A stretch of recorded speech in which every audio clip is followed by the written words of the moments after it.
Welcome to the CEN show, a platform where we learn from the world community. I'm your host, Rashaki, Maskani, and on the panel this evening, we have Professor Rahh, we have Brother Ernest McBride Jr., and we have Brother Mshinda. Our guest this evening is Brother Chawara, who's really not a guest. He's one of the team members, and he's been on maybe about 3 or 4 times to give us information. And every time I enjoy it, and hopefully everybody else do too. So tonight our topic is thinking, our core energy source. And so we're going to get started. Brother Chawara, thank you for attending again. It's good to see you. And we're ready to go. If you want to talk a little bit about yourself, that'll be good too. Yes, well, I'm just a vessel of the immortal light that is sent here to observe, analyze, and to share. And so tonight will be a sharing experience by way of the CEN show. We will be sharing some information that I believe is relevant, first and foremost, for our Black people, wherever they may be, because we are one people. And I am a singer-songwriter. I am a husband of over 46 years, and a father, and I'm a professional man.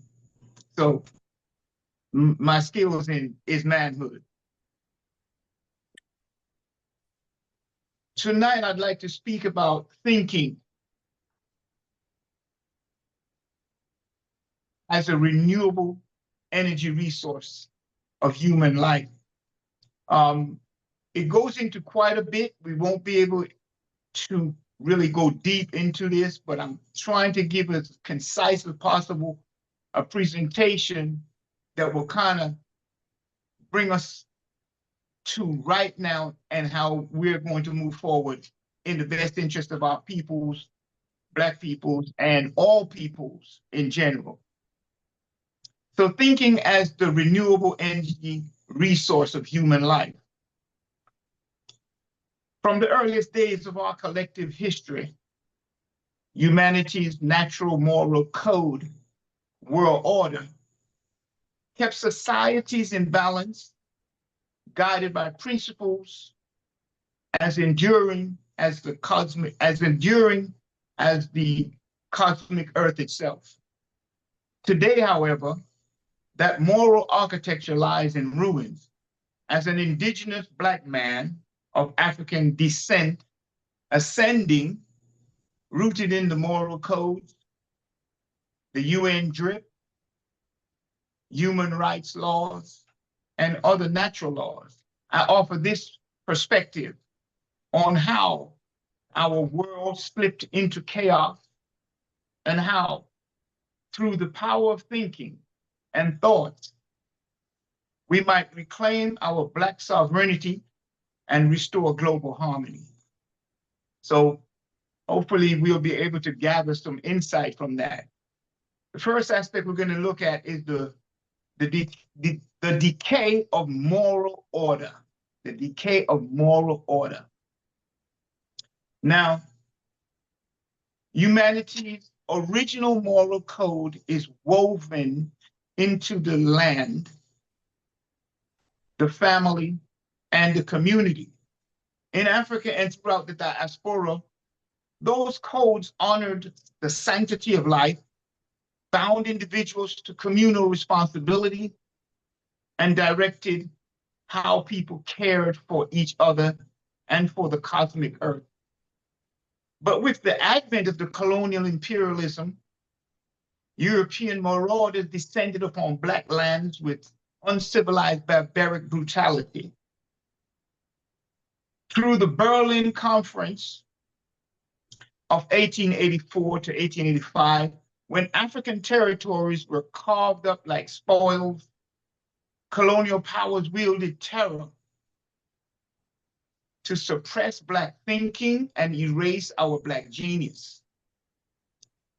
foot baths at elders' gatherings, complex rites of passage, and system of communal decision-making were replaced by forced labor, aka slave trade, colonial bands, and proxy leaders chosen to report back to foreign masters. Black bodies and minds became the most coveted natural resources, and our soil, forest, and minerals became mere icing on the colonial cake.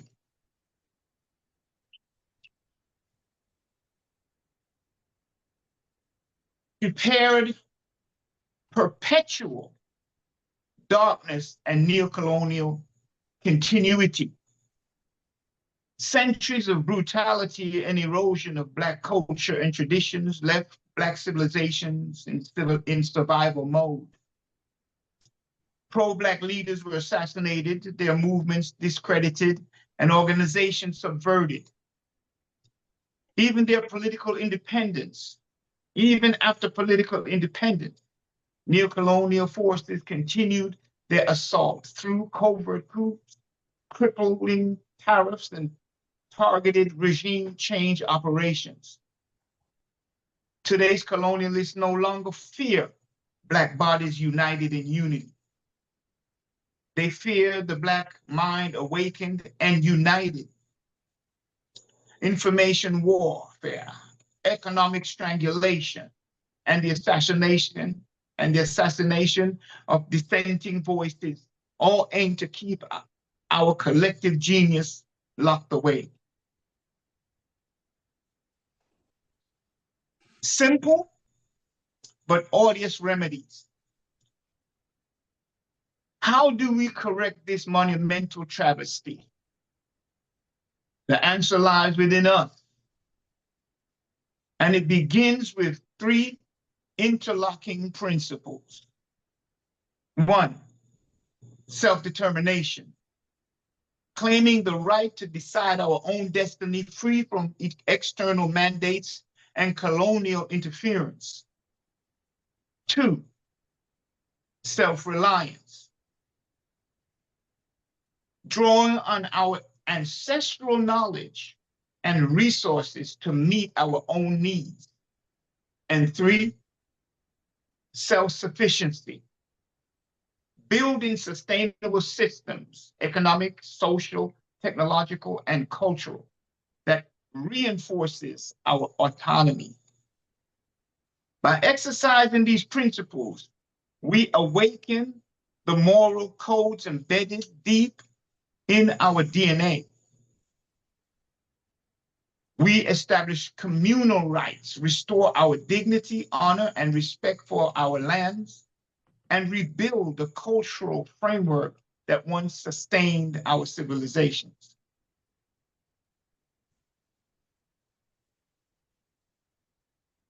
Reigniting Black thinking. Thinking itself is a renewable energy resource. Just as solar panels convert photons into electricity, our minds transform daily experience into insight, innovation, and moral guidance.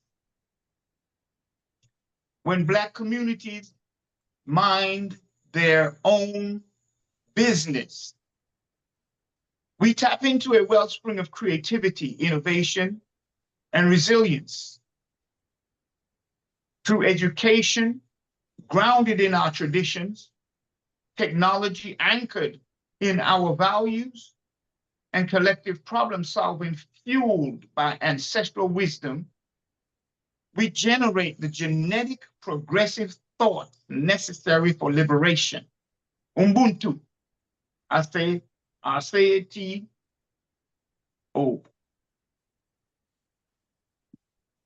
Moving towards global redemption. Reestablishing our natural moral code, world order, does more than heal Black civilization. It realigns the balance of the entire cosmic earth. A world guided by these moral codes reject exploitation, honors human rights, natural rights, and fosters dignity and ecological harmony. As the vanguard of this renewal, Black thinking lights the way forward, demonstrating how thinking and thought can engineer justice on a planetary scale. I want to keep it kind of short in terms of, so we can have a real, community conversation or reasoning. In conclusion, in an age where moral foundations have crumbled under the weight of colonial and neo-colonial violence, the most potent remedy is the power of thinking and thought. The most powerful remedy is the power of thinking and thought. By reclaiming Black sovereignty in the spirit of and with the energy of self-determination, self-reliance, and self-sufficiency, we restore the moral codes that sustains us. When we harness Black thinking, the renewable energy resource of human life, through the power of thinking and thoughts, we rebuild Black civilization upon its true moral foundation, and we heal both our people and the cosmic earth. Let this be our charge in this community and our commitment. I said, let this be our charge in this community and in all Black communities, whether we're in Mother, Father, Africa, or anywhere within diaspora. Let this be our charge and our commitment, that as we carry forward the ongoing lesson of this essay, the ongoing lessons of this essay, thinking is the renewable energy that will power our collective resurgence under the natural moral code world order. In addition, I'm giving now we call it in Jamaica, we call it brata. Brata is when you get a little extra for now. So this is the brata for this essay. It's called Divine Manifestation. Before the concept of God existed, and by the way, this divine manifestation is how we understand that thought and thinking is our most powerful resource as an asset. Before the concept of God existed, there was energy, the primordial force from which all arises. From energy, mind emerged. Energy in communication with itself. So in other words, there's energy and there's mind. And mind is just another energy. We came from energy that is communicating with energy itself. This dynamic interplay or intercourse between mind and energy birthed creation, what we call nature, everything that we have known, everything that's from the past, the present, and from the future. All of this is called creation, and it is the intercourse between energy and mind.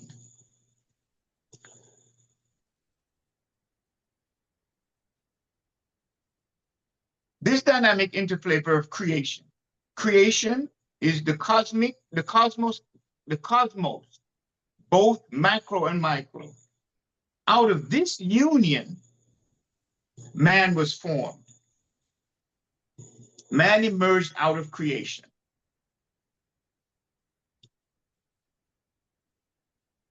Man is an encapsulation. What is that? Of energy, an encapsulation of energy and mind. This encapsulation is looked upon as, what is an encapsulation? Encapsulation is an object-oriented programming. Object-oriented programming. system, AKA OOPS. That's the acronym, OOPS.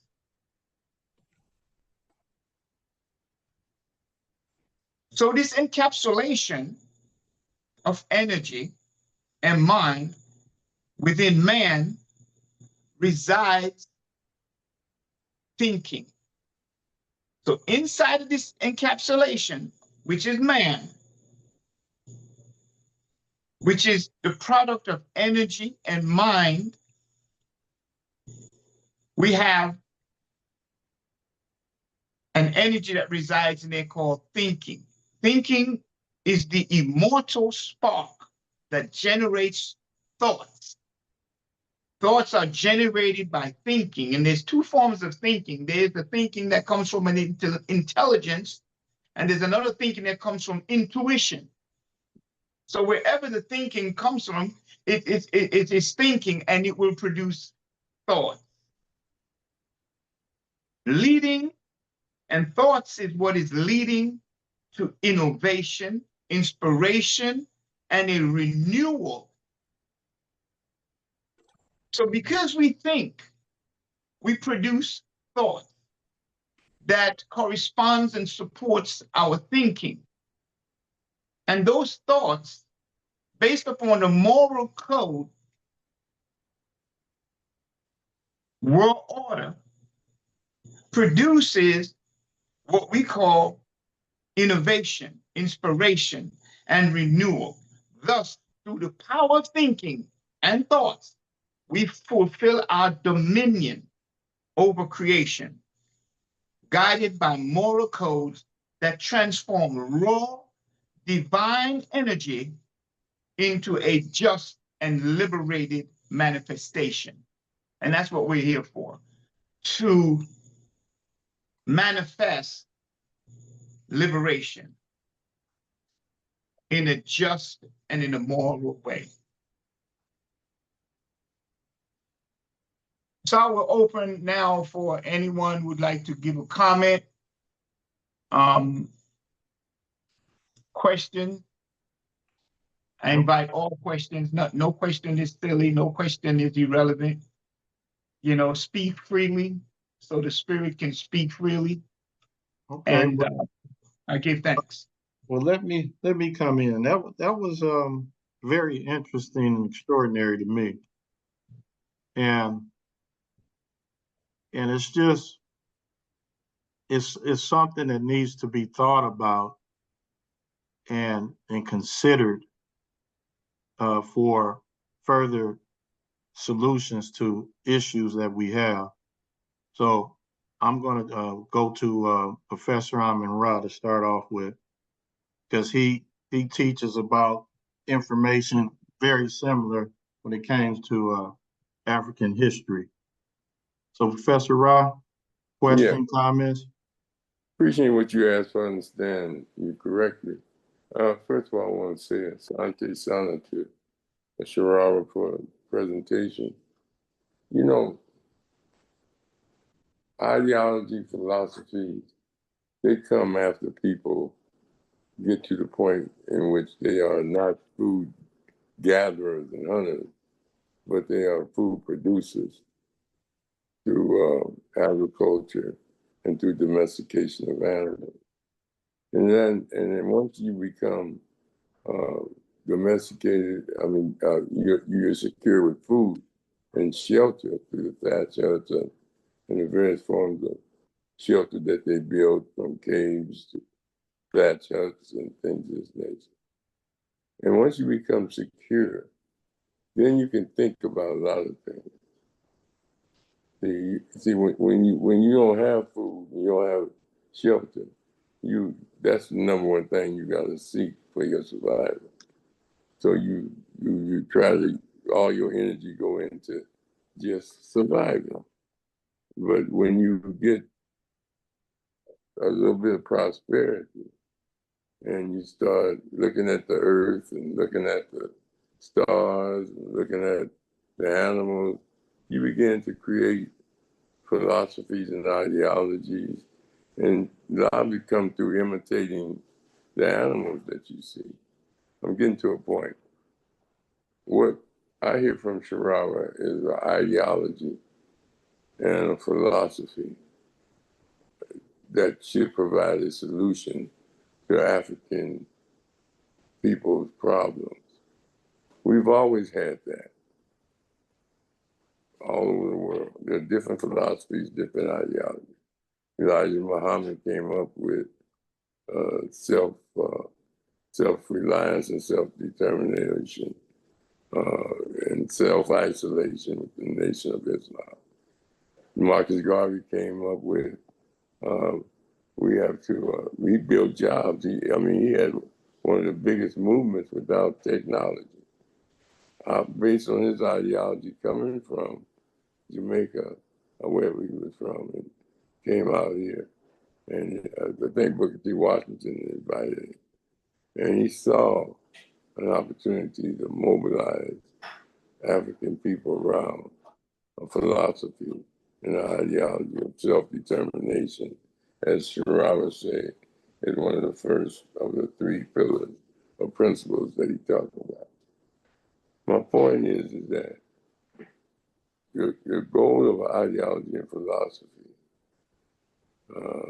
is for others to follow it.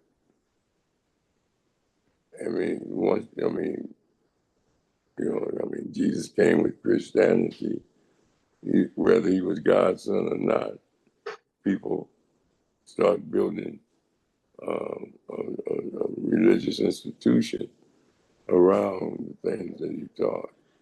Prophet Muhammad came with an ideology. Jehovah came with an ideology. All of these things are created by people. Dr. Ben would say, gods don't create people, people create gods. And in the context of our situation, many of the things that Sharita was saying, I'm going to ask him about, are things that have been not implemented in the way that he explained it, or tried in the way that he explained it. Because this is his ideology and philosophy of providing a solution. Thinking, Malcolm X said that, thinking, learn to think for yourself. Martin Luther King also pushed that we have to think, and we have to get from up under the cultural acculturation.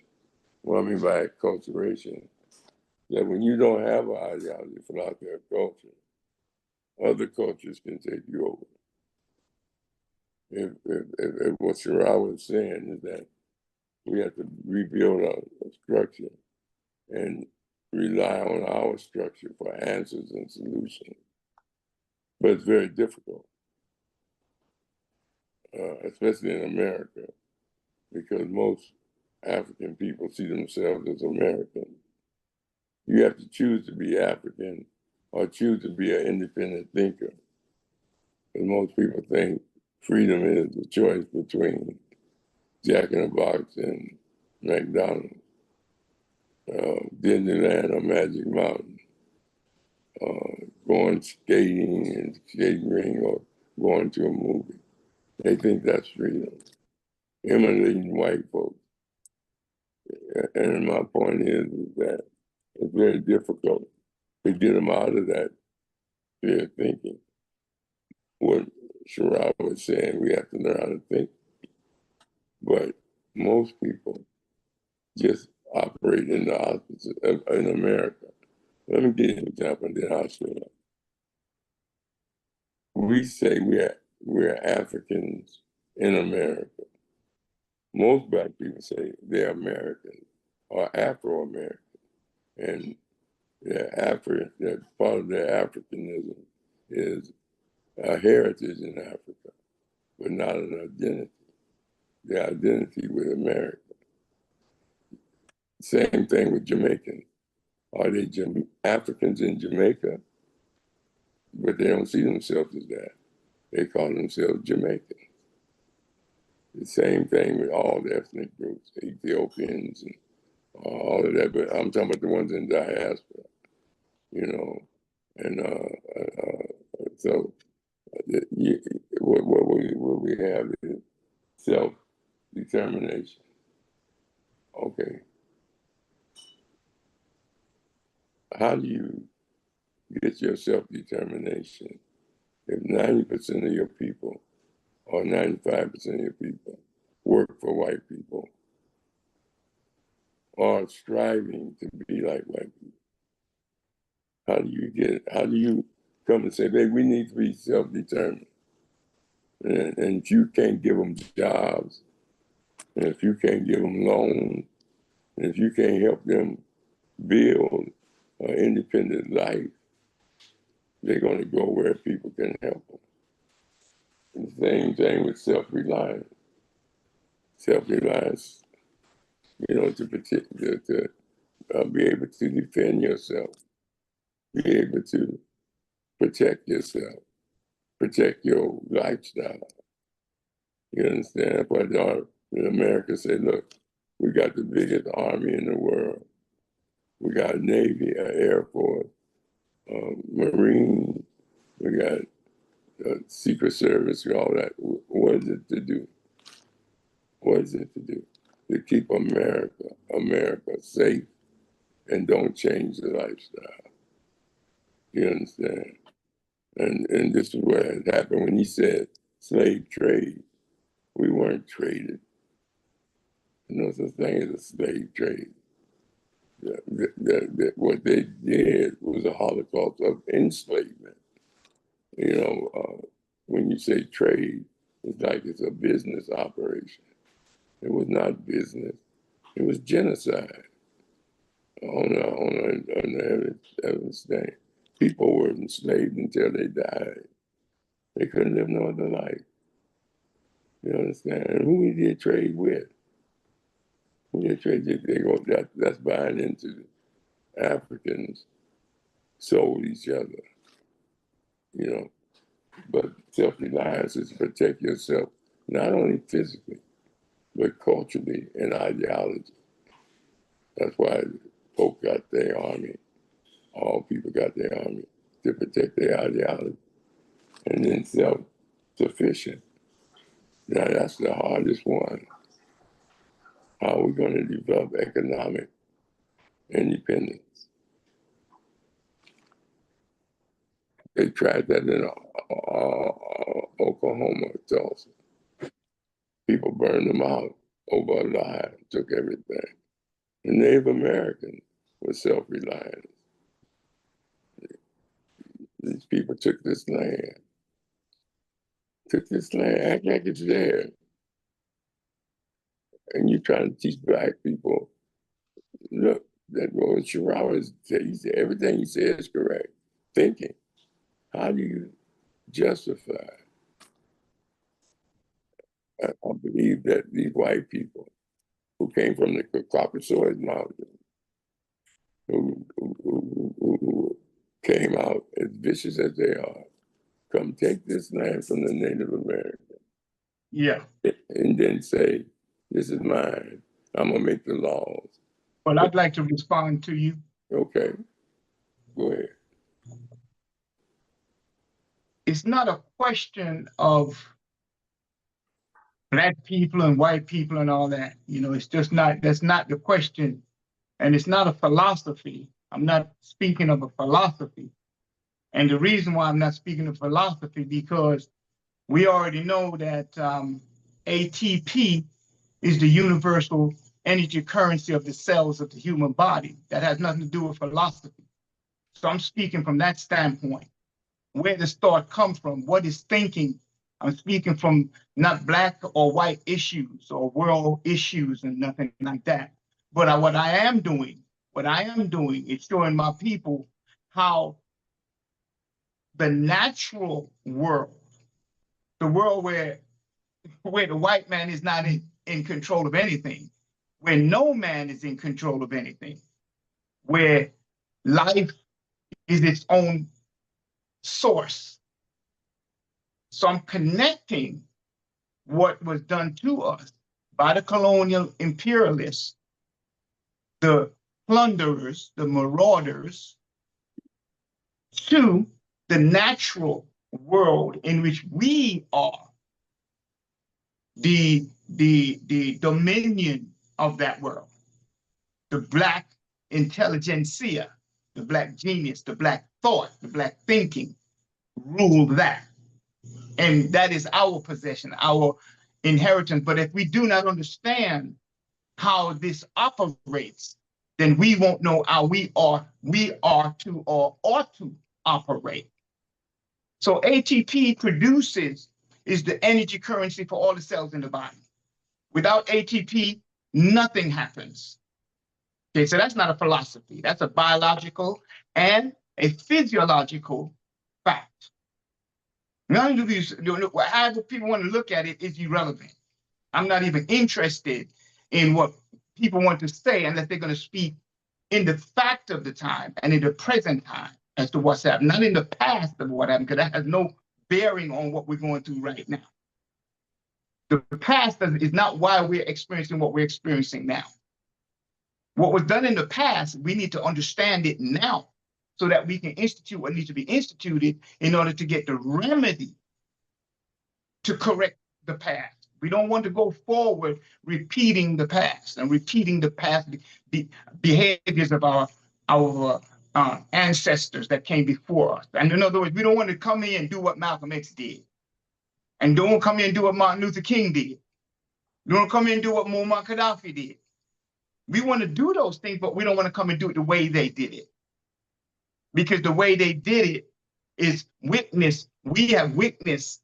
We are the people that witness the outcome of that. And there will be no other outcome of that if we go that way. So we have to understand then what is the way we should go. Is it a million-man march? Is it a pleading on the political structure? Is it a pleading to the religious structure? Is it a pleading to the educational industrial complex? Is it a pleading to the state governmental body, to the local city governmental bodies? Is it a vote? Is that how we're going to do it? No. So those are where you will find the philosophies and the ideologies. I'm not speaking philosophy or ideology. I am simply speaking the facts, the truth. If what the colonizers did was they took our minds from us, and in so doing, stole our resources, our physical resources, first being our bodies, and the gifts that came from our minds, meaning we invented everything there is in America and most likely the world. And we are still inventing things today, like Brother Julian Brown, that came out of Tennessee somewhere, who built a machine that, and he's alive and he's here today, that convert waste plastic into diesel fuel that once produced, you could run your vehicle on, or whatever you run on diesel, for less than $1 per gallon. Like Maxwell Chikumbutsu of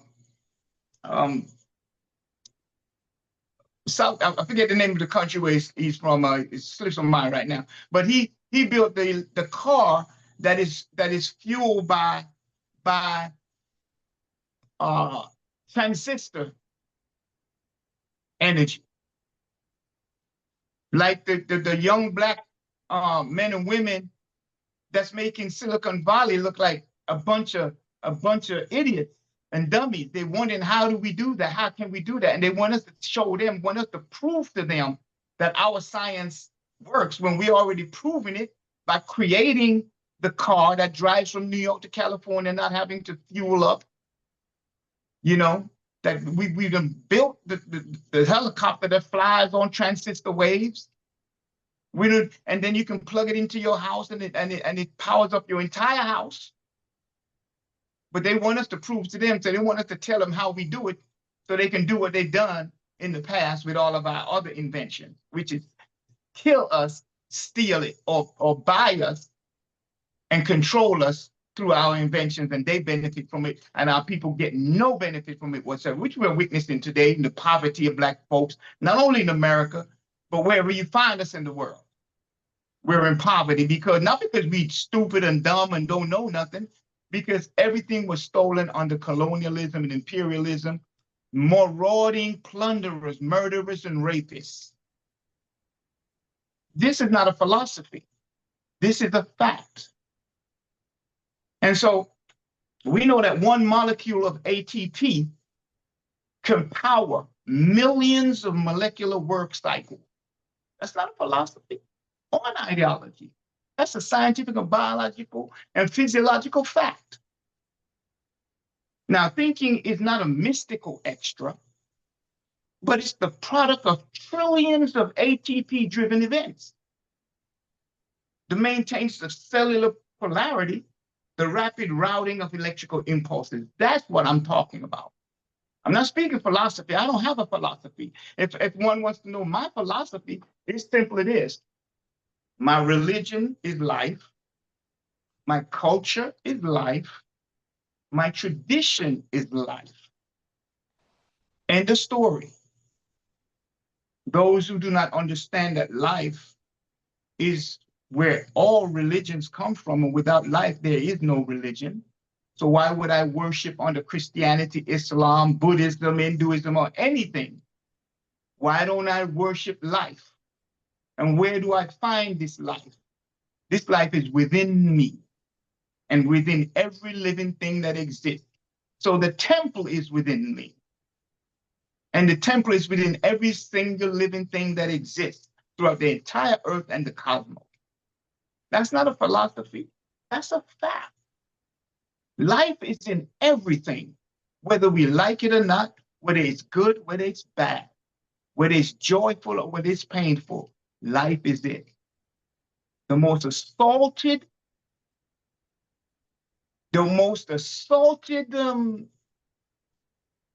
territory in human existence is life. We pollute life. We pollute the waters, we pollute the earth, we pollute the air. We pollute each other, we pollute ourselves. We have no respect for our own bodies, our own minds. We control nothing. We don't want to control ourselves. Self-control and self-discipline is the heart of living a whole and bountiful life. Self-control and self-discipline is what gives us the power to be sovereign, to be free, to be liberated. Liberation don't come by the barrel of a gun.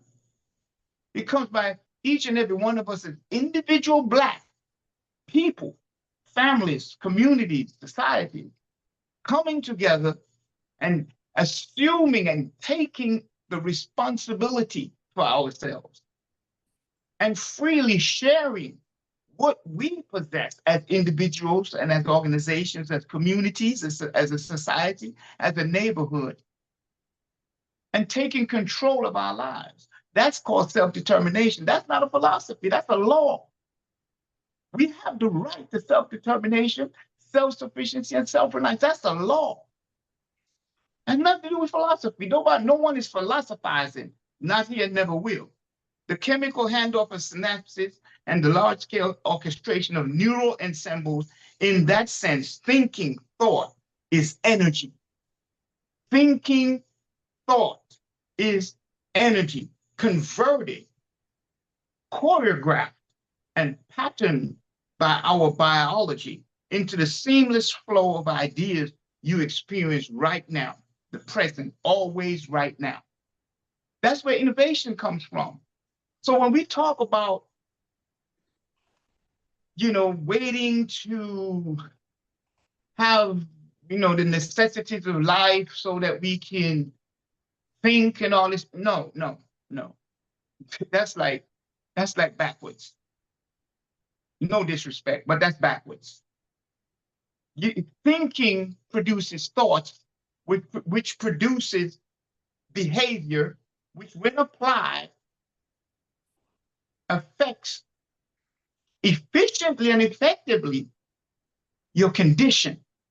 So if our condition is that we don't have the health care, or we don't have this, or we don't have that, it's because of how we're thinking. It's not because of anything else. Not that we don't have the money, and nothing like that. It's how we're thinking, how we choose to think. We have to take responsibility, and we have to hold ourselves accountable for our situation as a people. That's not a philosophy. That's a fact, hard, cold fact. Okay, Brother If we Terrell, don't take responsibility, how will we be liberated? Yes, brother. let me go to Brother Ernest, and so we can get everybody involved. Sure. Welcome everyone. Okay, Brother Ernest. He just brings back, hear what he's saying. He's bringing back a lot of thoughts.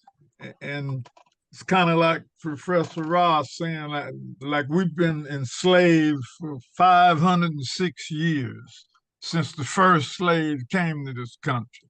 And then you've been indoctrinated through the imperialism and colonialism and all that, and educated so you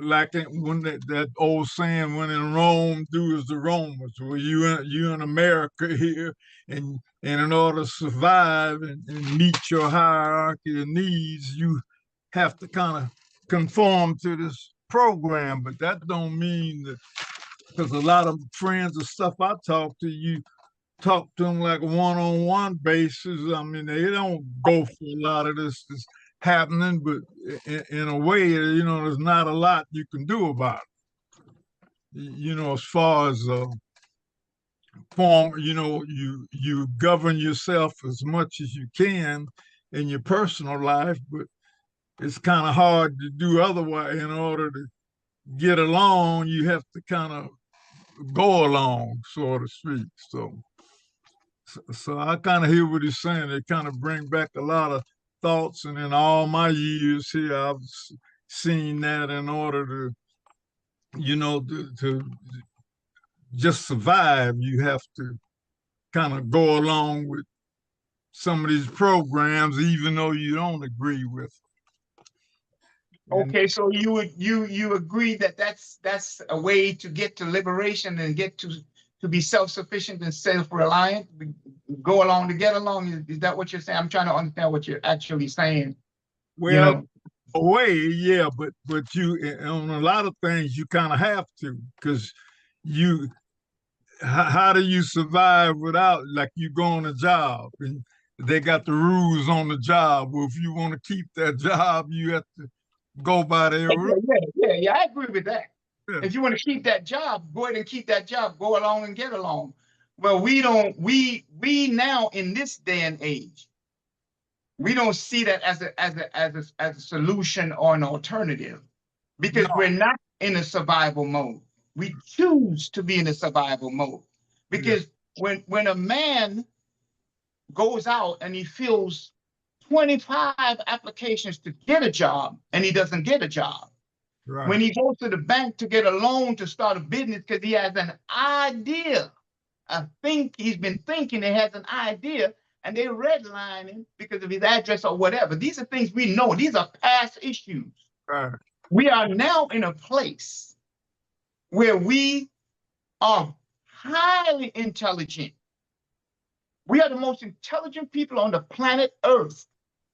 And the information age now is proving many things about us.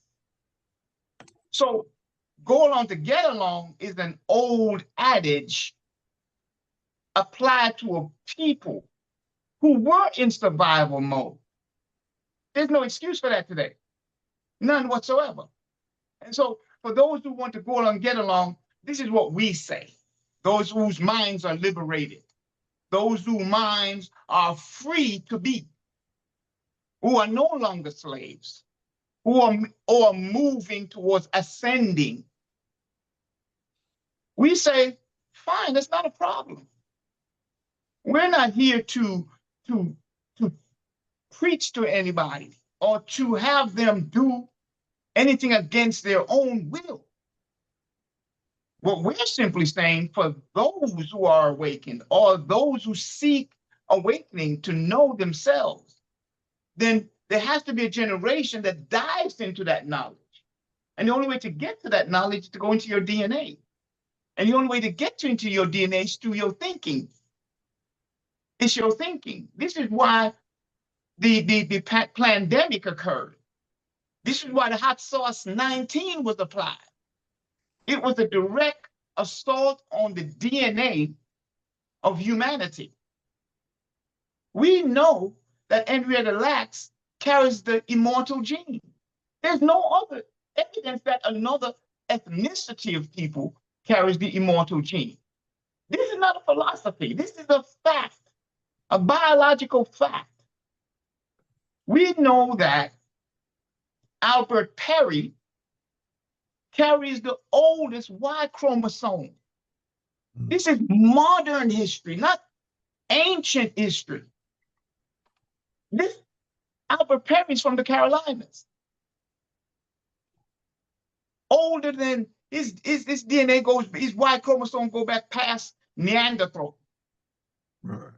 It formulated the basis for all human existence, as well as Henrietta Lacks. That special gene. And it was not just found in America. It was found also in certain areas of Suriname and throughout Africa. So this nonsense that we are experiencing now, where they have black people talk about, I'm FBA and I'm ADOS and I'm this and I'm that. No, we're one people. We're one mind. That we share that one mind. That's the mind of the cosmos. We share the cosmic mind. And we are the heirs and heiresses of this mind, of this power. So all I'm saying is, if we are truly seeking liberation, we already know if we unite physically, we already know that it's not a physical unity that they're afraid of. It's the unification of our minds and the awakening of our culture. Well, there's no chains around my neck. There's no chains around, no shackles on my hands, no shackles on my feet. And I don't see black people walking around with shackles on themselves unless they have broken the law of the land. Now, if they broke the law of the land, they're going to go to prison. Why do they go to prison? Because they break the law of the land. They break the law of the land because their morals have been stripped away from them. The society no longer has a moral. Now, how we know this is true? This is fact. This is not an ideology. We know that the society of not just the United States and all of the leading governments of the world has no morality when you have a single nation that is murdering people in the Gaza, that is murdering people in Ukraine, and that was brought to court not by Italy, not by France, but by South Africa. The black nation brought his little behind to court, to the world court, tried, found guilty of genocide and ethnic cleansing, and he's still walking the earth and still dropping bombs. Now, I'm going to ask you, that's immorality. That's not morality. And that's not a philosophy. It is happening right now. So all I'm saying is this: let's be truthful.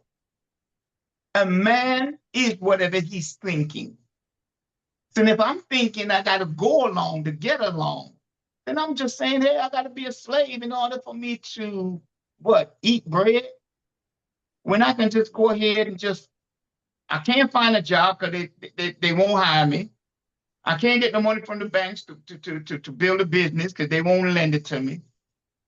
So what I do, I go make a job. I create a job. Money is not the power. Value is. I have to look at myself and say, what is my value? I got to look at the earth and say to the earth, I need some raw material, Meaning whatever I can find on the street. Maybe you can find some people and throw away some bottles. You can take that bottle and make you some lamps, and you start selling lamps. Maybe you can get some seeds and find a little plot somewhere, a little lot that ain't nobody using, and a group of us, or maybe in our own communities of black people, that they're doing gentrification. We can all come together as a community, as a neighborhood, and say, let us put our dollars together and buy up all this land that's going to be gentrified, and we gentrify it ourselves. It's our thinking that has us stuck. because they stole our minds in order to control our thoughts and reap the blessings and the rewards from our behavior and our abilities. Look at the music industry. Look at Jay-Z. Look at Beyonce. Look at all of them. Look at the entertainment world. We created all the popular music of America. We created that. We invented that. We brought that. The only authentic music in America that is authentically Black American is blues. Untouched by jazz, untouched by any European influence. Blues is our music. Yeah. So, you know, Yeah. all I'm saying is this: it's not philosophy. No It's not chest, just saying I'm not about that. philosophizing. I'm No, not. I ain't ready. I'm not giving my ideology. I have none. I have no philosophy. I have no ideology. I don't play that. I don't do that. Philosophical thought is all good and well, but that's not what drives society. That's not what drives human life. What drives human life is plain and simple: the ability to think for yourself, do for yourself, and be yourself. And that's what was taken from us by the colonialists. And that's what we're digging ourselves out of today. Only way to do it is to recapture our minds, recapture our thinking, recapture our thoughts so that we can begin to change our behavior and then change our conditions around us. There's no other way. There's no hand. You can't skip. You can't skip the step. Change your thinking, change your behavior, change your condition. That's it. Brother Jamar, Yes.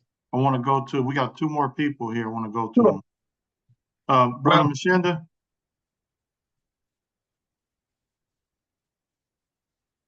Brother Mshinda. He might be away from the phone. All right.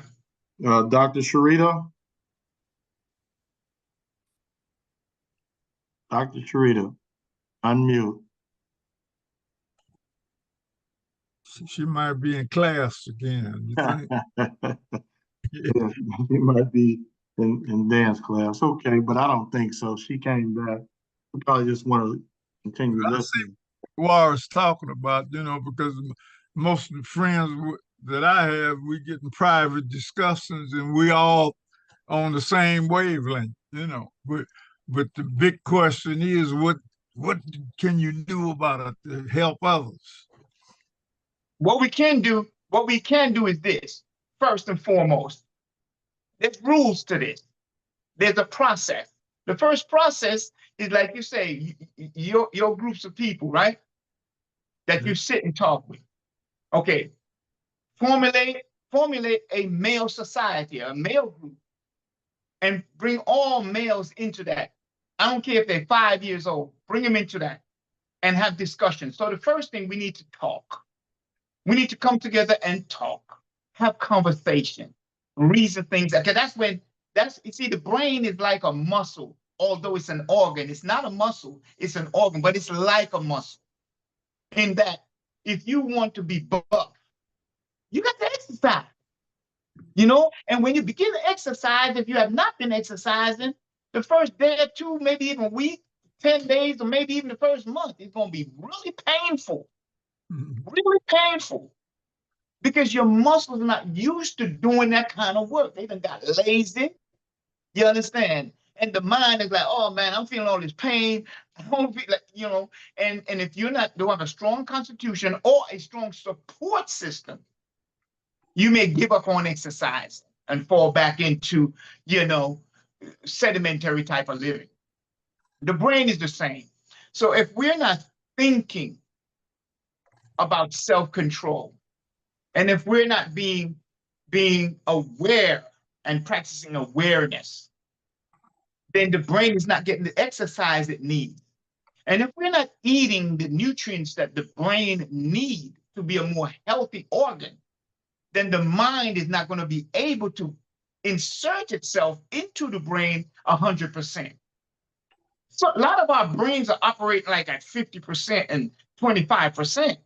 Yeah. We need our brains working at 100% maximum. And in order to do that, we have to understand what we need to eat in order to strengthen And to rebuild the brain, we need to know how to cleanse the brain. Because when we cleanse the brain, we cleanse the mind, because the mind can come in. But a lot of people, through religion and through other different areas of society, to which those areas were made to mislead us,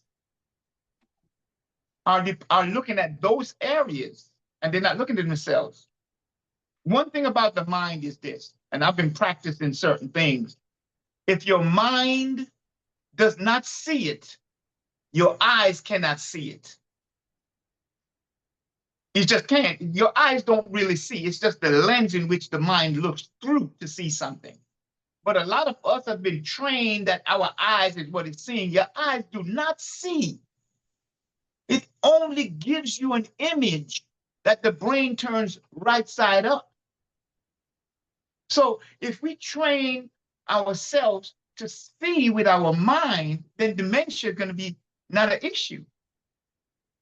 Because we're using our minds, we're going into our mind saying, where did I put this pen? Where did I put this cup? Where did I put the glass? But we're looking for it with our eyes. What happens as you age? Your vision goes down. Why do your vision go down? Because we're eating things that blocks the vision.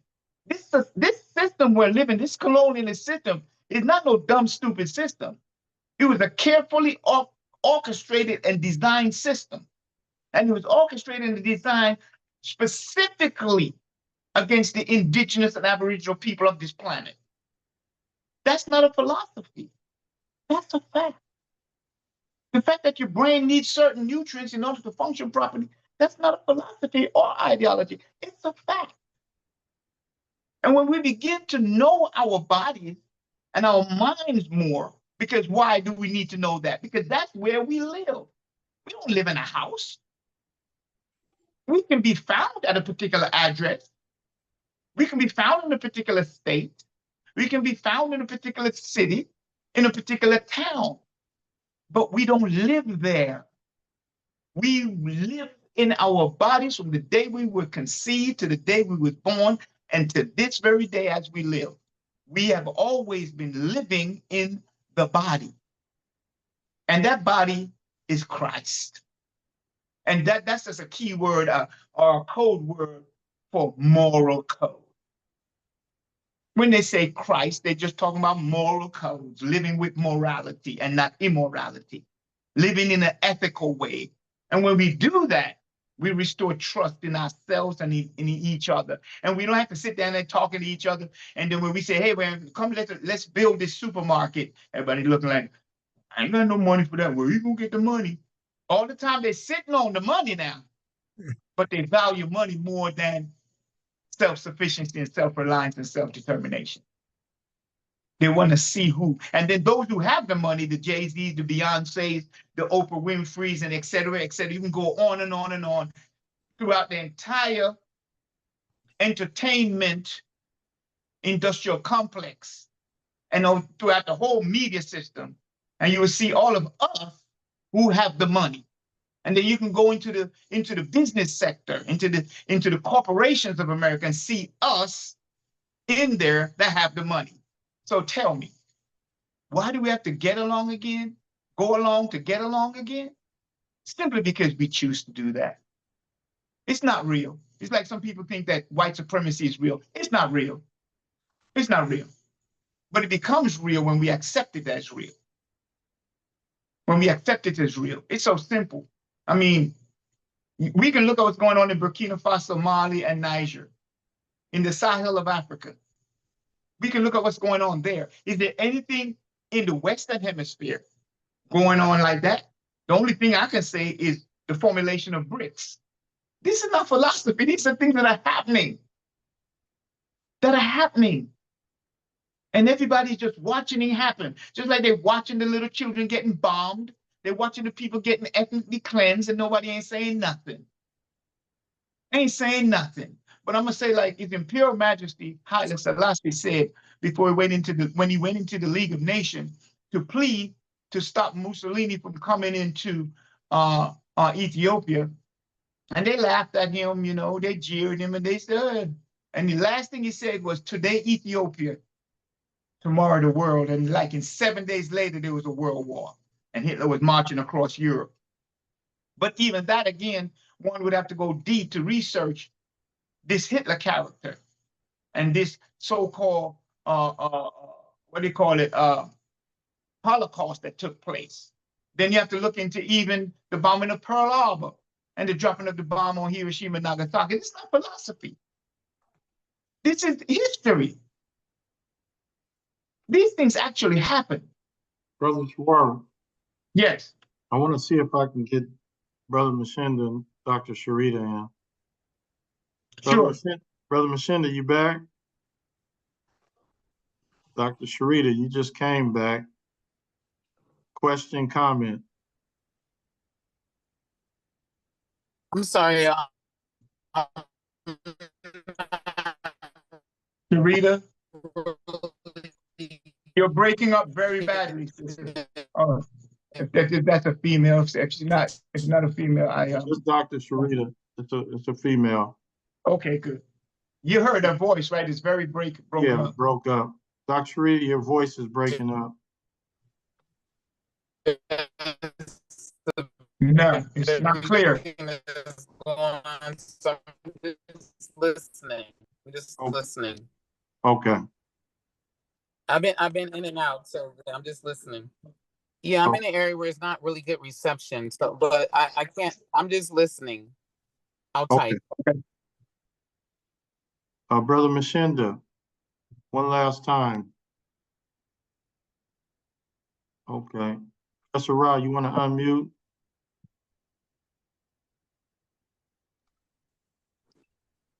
Yes.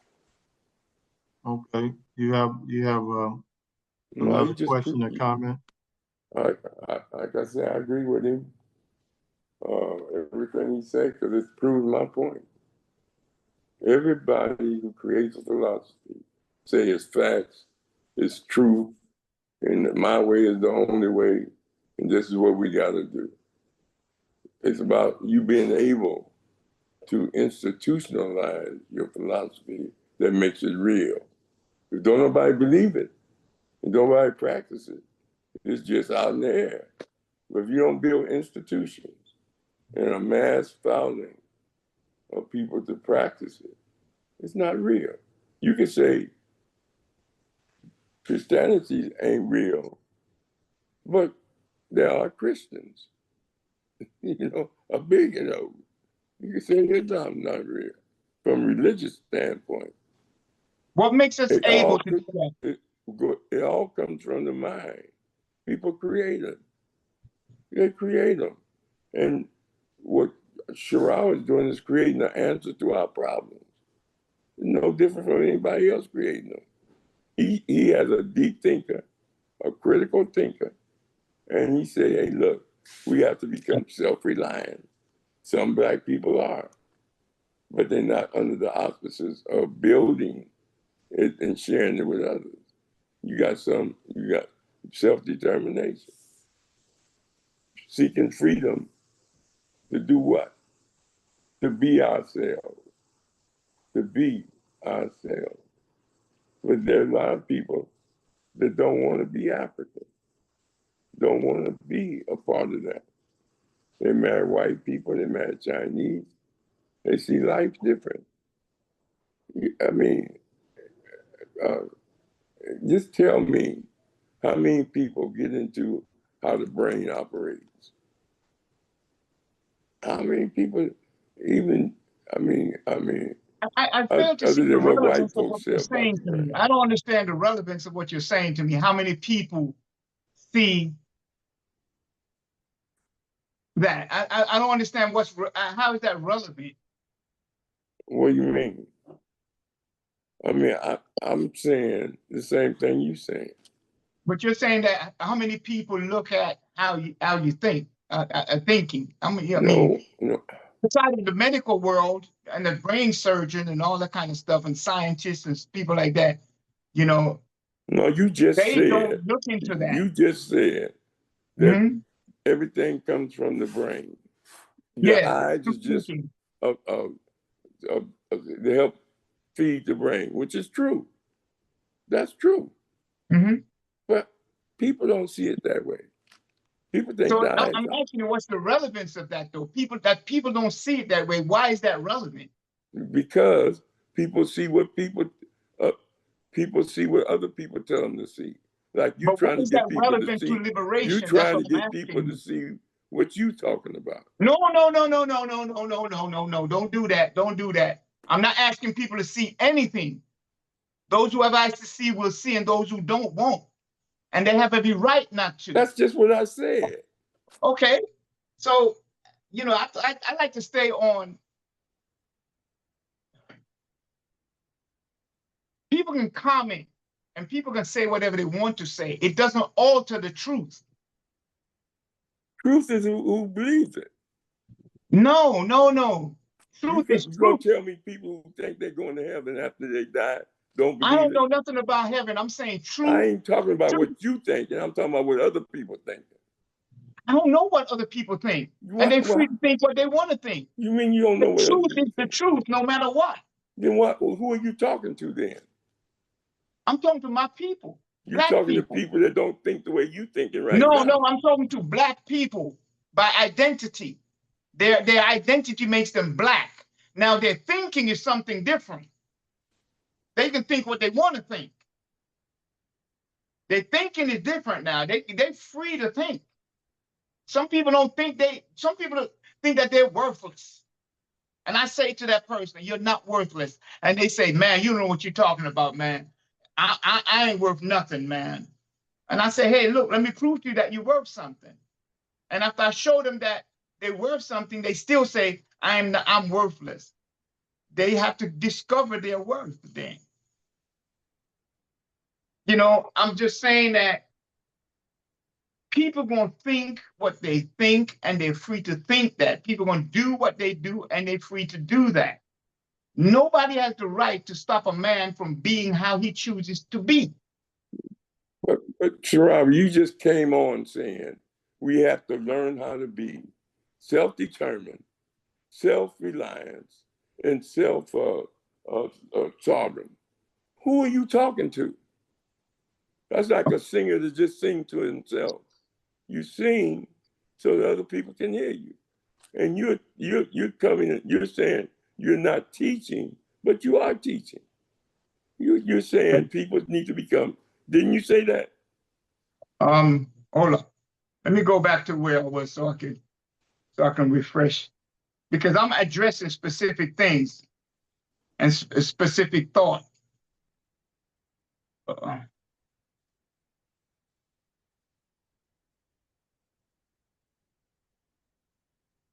You said we have to become self-reliant. Yeah, I'm talking. Yeah, black people, the black people, Yeah, black people. Yeah. all people should do that. Say that now? All people should do that. I'm not Because you talking to all said, people. when I'm not talking you to all also people. I'm said you talking to would black not, people. you also said you were talking to all people. You said it's not about different races and stuff. Go back to what you were saying. I'm speaking as an indigenous black man of African descent ascending. That's what I'm speaking as that. So I'm talking to those people. You understand? The indigenous aspect of myself. I'm not talking to those people who's out here and they believe that you should marry a Chinese and a white woman or a white man and all this stuff. They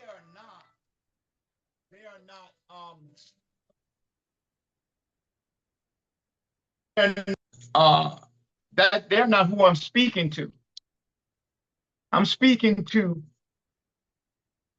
those who are within that consciousness of being black, being aboriginal, indigenous, and is rooted in the moral codes, UN drift, human rights, and other natural laws. That does not exclude other people from benefiting from what I'm saying. But I'm not talking specifically, I'm not like I'm not a multi man. I'm a black man, Yeah. And so that's who I'm speaking to directly. So the problems of those people who feel like they got to go along to get along, feel like white people is important too, and Chinese people is important too, and all of these business, then they're not going to relate to what I'm saying. They're not trying to be liberated. They just want to live the way they live in because maybe it's benefiting them. I don't know. Like you say, there are people out here that's self-sufficient. But when you said that, and self-reliant, but when you said that, you was talking about an individual. I'm not talking about individual self-reliance and individual self-sufficiency. I'm talking about taking that individual self-reliance and that individual self-sufficiency and making it a part of a collective self-reliance and a collective self-sufficiency and a collective self-determination. That's what those are the people I'm talking to. You see, so I'm not really addressing how people and the different nuances, because we're past that already. You know, Muammar Gaddafi already came and ran his country, had no problem. I couldn't find a Libyan in America. Talk about they come to America to get a better life. They was all in Libya living life, alive, until they took out Gaddafi. Libya went down into the ground. They blew up the pipeline, was bringing water to the entire, that was fertilizing the entire desert. That's not a philosophy. That's not me trying to convince people of anything. I'm just stating my position as an indigenous. I'm here for the indigenous population of the planet Earth. And all who say they are part of the indigenous, because the United Nations has put something out they call the United Nations Declaration on the Rights of Indigenous People. So I'm not talking about those people who don't consider themselves indigenous or aboriginal to the earth. Those people who feel like they have to be under French rule or German rule or Italian rule or Euro-American rule, they have a right to do all of that. I don't have time to talk to them. I don't have time to even deal with their problems, their issues. It has nothing to do with me. We in America have been through hell. Hell.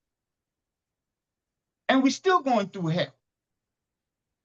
So this is not designed to fester hate and the spirit of separation. Because truth, as I said before, is truth. There's the truth that I can call my truth and the truth that another one can call their truth, but it doesn't alter the truth. One of the truths is that everybody needs food to eat. Everybody needs water. That's truth. Everybody needs housing. Everybody needs clothes to wear. Everybody needs love to be loved. And everybody needs to be able to give love.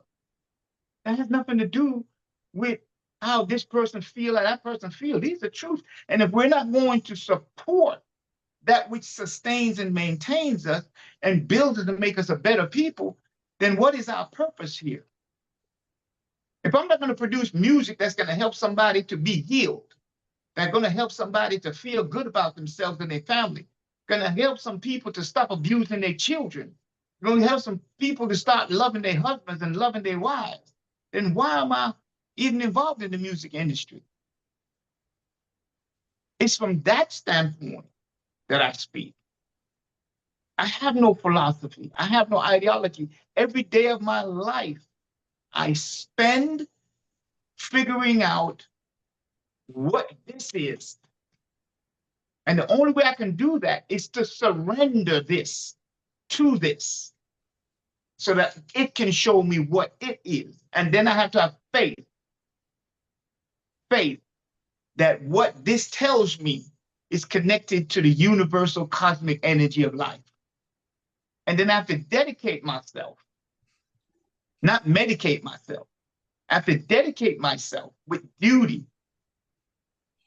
to that without shifting, no surrender, no retreat, taking no prisoners, and death before dishonor. Die before I alter the truth or modify my alignment with the truth. And so that's what I share. Because this is just about sharing. All I want to do is share, but my sharing is not a what do you call my opinion or my philosophy or my ideology. No, my sharing is the things that I concerned about like the other brother, I think Ernest McBride, he was saying, and I say, well, you know, first you come together, then you have a discussion, you have a reasoning, and once you reason and you speak together, we become to understand each other. We become knowledgeable. I know you now, you know me. But you can't come together and reason and be dishonest in the reasoning. You know, like I'm acting like I'm some brainiac. I'm acting like I got all this money. I got all these contacts, and I have no such thing. I'm just want to do that just to appear a certain way in front of people. I've known people that do that. And once you do that, the next step after that is you talk about what is our concerns and what are our issues. The moment we begin to talk about our concerns and issues, guess what happens?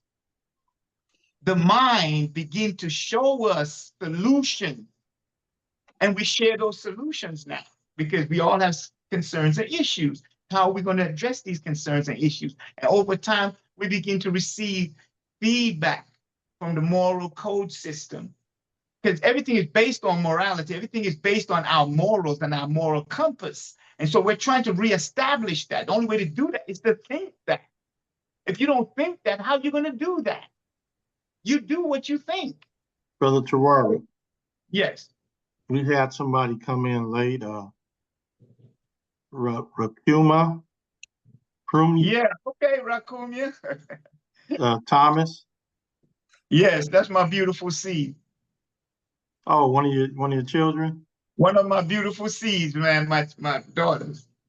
Oh, she wanna, how you pronounce her name? Racumyah. Racumyah. Yeah, Racumyah. Racumyah. Racumyah. Okay, did she want, you wanna, I don't know. She's in, so I could greet her and tell her, hey, Cole, how you doing? Hello, everybody. How y'all doing? I'm okay, good. Thank you so much for coming in. Awesome. Yeah, thank you. I know I'm late. I just wanted to connect real quick. Hold on 1 second. So sorry. Yeah.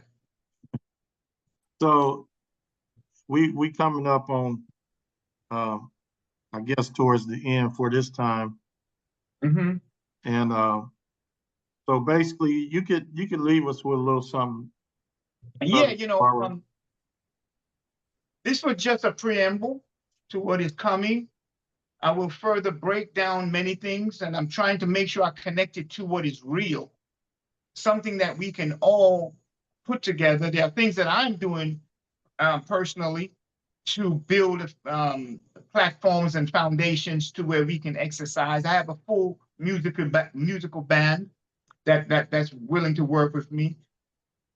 I have also, I'm just working with some people and putting things together, you know.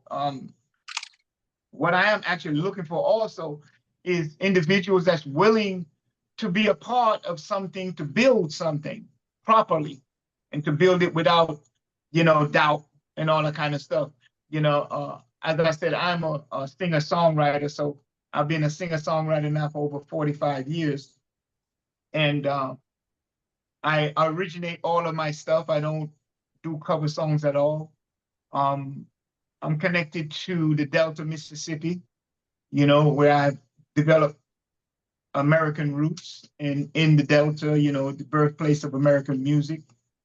You know, the town in which the last movie called Sinners is talking about, that town called Clarksdale. I'm aligned with Terry Big T. Williams. I'm aligned also with Gabriel Oyevo, the mathematician that discovered in 1990 Gij, J equals 0, the Gaga theorem. I speak with lots of people. I speak with Julian Nettlesbay, the Dogon master here. It's just a lot of people. I you know, I'm not one to talk about myself, you know, but I have ideas and I have energy. And those who are willing to put their money where their mouth is and their expertise to work, then we can build. We can build. I can lay on the table what my resources are. I have no fear in doing that, but I don't want to be doing stuff like that where people just want to see what a person has, and then they turn around and, they're not responsive, not moving forward. Because Garvey said we should go forward ever and backward never. And Gabriel Oyibo said the act is over. God has already approved us and has lifted us back onto the throne. So we need to take a different approach. We need to begin to think together. We need to begin to produce together. There was a time when cotton was king in America, and all of us was the ones on the plantation, planting the cotton and picking the cotton. Now the black farmers are suffering, so we need to bring the black farmers together. So those of us who have access to those farmers and those people who are in the administrative position to talk and communicate with these farmers, we need to touch bases with them. We need to talk to them, and they need to talk to us. And we need to integrate. Not that other integration about the fountains and the buses, that's crap. That's nonsense. And we have proven it to be nonsense. There were never an integration into the system of white America. It was a fallacy, but our true integration is when we begin to integrate with our black professionals, with our black craftsmen and artisans, and we begin to build and produce in America so that we can trade with our brothers and sisters all over the planet. That's what we need to be doing. And the only thing that's blocking us and stopping us is cowardice. A lot of us are cowards and are fearful. We need to stop that. Because the end of life is death for everybody, whether you're good or bad, whether you're rich or poor, whether you're educated or uneducated, you will go to the grave. So that's nothing to fear. Question is, what will you do in between the time you're born and the time you go on to the ancestors? Will they be proud of you when you enter? Will they say, come my sister, come my son, come my brother, you did well? Are we just gonna do what the colonialist wants us to do, retire and go fishing? Retire, go fishing and be old, what they call elderly. Well, I'm not one for that program. And I would encourage each and every one, do not participate in the elderly program. Use your resources that you have saved up, that you have put together. Don't be foolish with it, be wise with it, but fulfill your purpose and your destiny on this planet, which is to leave something, leave some kind of legacy, not just for your own personal family and children, but for your collective family and children, in which your personal family and children will benefit from it. If you feed the collective, everybody is taken care of. If you only feed your personal, then your personal is only the only one that's going to benefit, and they become vulnerable as time passes forward. So if we build a strong collective, everyone will be taken care of. The technology is here to help us. Don't be afraid of it. AI is not an enemy, because what we're dealing with is African intelligence, not artificial intelligence.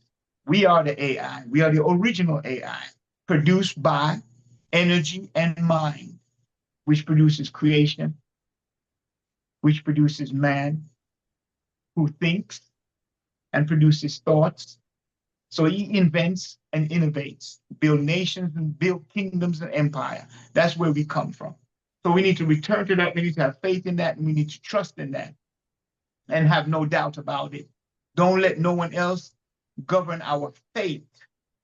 We must build our faith, not only in ourselves as individuals, but in ourselves as a collective, and move with wisdom, reconnect with the elders that are not old or elderly, they're just aged, and elders, meaning they're wise and knowledgeable, and they don't speak foolishness and nonsense. We're not different from the young. We are equal to them. It's just that we have the knowledge that protects them as they do their work.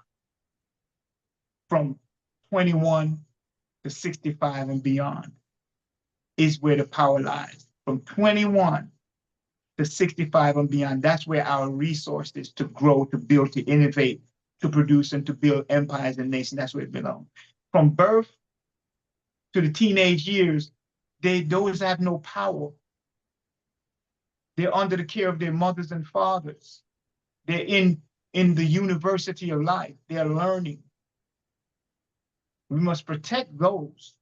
And that population is what the colonialist seeks to go after. That's why you see some young men are allowed to transition from being men to being girls.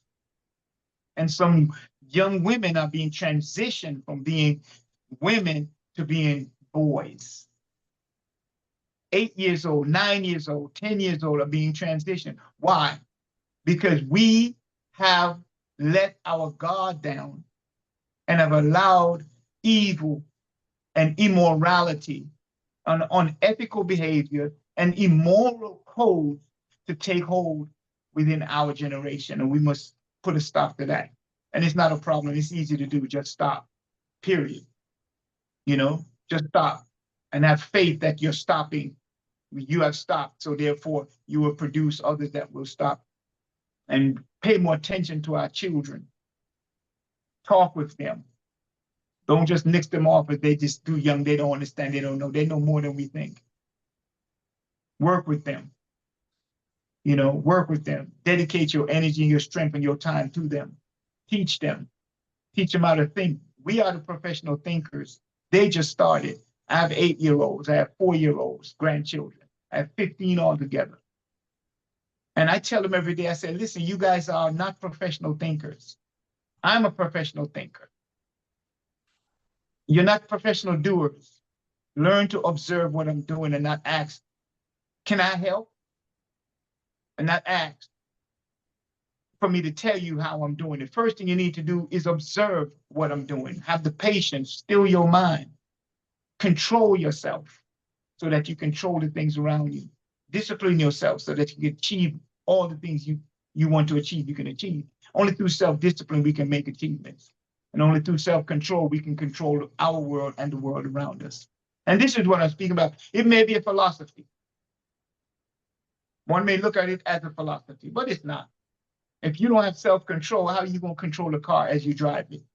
If you don't have self-control, how are you going to walk down the street without hurting yourself? To control yourself is to control all things around it. To control yourself, to control all things that come forth out of it. To control yourself is to control all things that come through you. Without self-control, you have no control. Control self and you control all things. Our ancestors said, know thyself. That is what they're talking about. To achieve great things, we must discipline ourselves. Medicine is just a discipline. Engineering, mechanical or otherwise, is just a discipline. Being a superstar basketball player, football player, whatever it may be, is a discipline. But how can you achieve those things if you don't have no self-discipline? The first thing one must achieve is self. And that's achieved through self-discipline. So I'm in this community, the CEN network community, we would like to see that for each and every individual, especially the children. And I'm encouraging those between the ages of 21 and 65 to continue and come together, join forces with those within that age bracket. Sit with the professionals as professionals and talk about what can we do to restore our Black genius and our Black dignity and our Black sovereignty and Black self-sufficiency and Black reliance, how we can rely upon ourselves. Don't be afraid. Don't be afraid. Fear is our enemy, it's not our friend. And we must first conquer our own individual fear and capture our collective fear and put it aside and move forward. So that is what I have in conclusion. Look forward to going into some further things.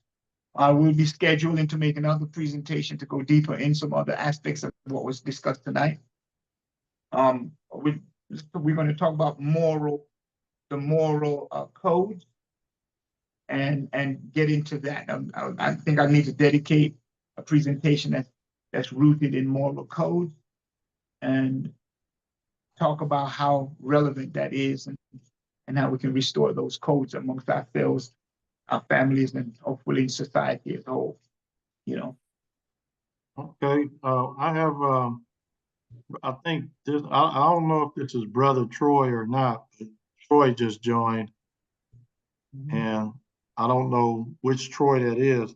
Would you unmute Troy? So we can find out who you are?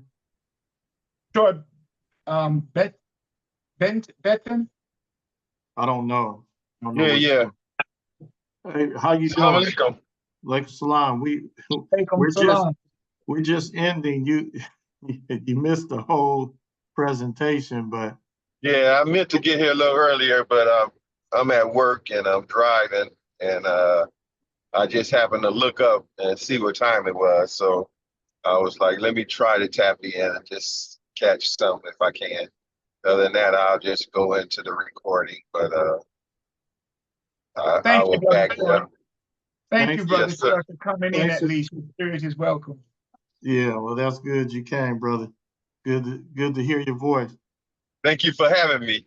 You Yeah. know, and I'm sorry I missed the depths of this conversation, but I'll pick it back up on the recording. Yes, Hey, yes. we're Be about, at the next one, okay? I'll send you the link to that as soon as we decide what day it is. Yes, sir. all right. Love Well, you, brother. Love you too, brother. Love all you brothers. yeah. But Professor Rob, what we got next week? I'll call you in the morning. I'm trying to lock down Black Lives Matter. I talked to them today, and they're supposed to get back with me today, either later on tonight or in the morning. Okay, well, that's good. Mm-hmm.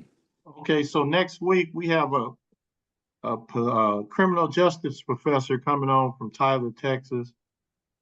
Her name is LaRonda Hamilton, and the topic will be accountability and consequences. So that's who we have next week on Wednesday. So join us if you like. And Brother Chihuahua, I appreciate your presentation this evening and looking forward to the next one. Absolutely, man. And, It's all love. It's all love. and Professor everybody Rob, who, love you, brother. Yeah. Brother Mshinda, love you. Brother Ernest McBride, love you. Let's stay united. Let's stay as one mind, one thought. We will. okay. It's hard to get everybody on board. Because that's why I'm associated with this program and trying to get more people to come. Because this You're is in the right place. a good thing to come and join in. So, Appreciate you, Brother Ernest. All right, everybody. Thanks for coming. all right, take We'll care. see everyone next week who shows up and who listens. Ubuntu. All right. Conscious Corner, and each one teach one. Amen.